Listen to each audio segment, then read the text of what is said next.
السلام علیکم ورحمۃ اللہ وبرکاتہ۔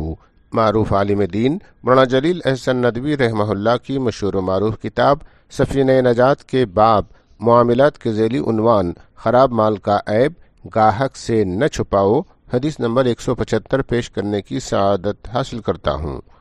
بسم اللہ الرحمن الرحیم۔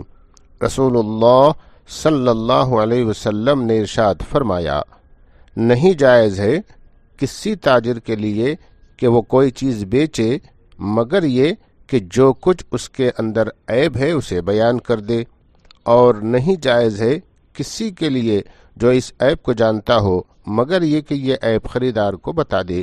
اس حدیث مبارکہ کو روایت کیا ہے المنتخی نے۔ مولانا جلیل احسن ندوی رحمہ اللہ اس حدیث مبارکہ کی تشریح کرتے ہوئے لکھتے ہیں، تاجر کے لیے جائز نہیں ہے کہ وہ گاہک سے اپنے مال کا عیب چھپائے۔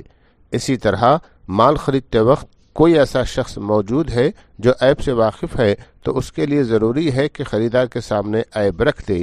خلاصہ یہ کہ مسلمان تاجر پر حرام ہے کہ خریدار کو دھوکہ دے۔ نبی صلی اللہ علیہ وسلم ایک غلے کے تاجر کے پاس پہنچے اور غلے کے اندر اپنا ہاتھ ڈالا تو معلوم ہوا کہ اندر کا حصہ پانی سے تر تھا۔ آپ صلی اللہ علیہ وسلم نے پوچھا، یہ کیا؟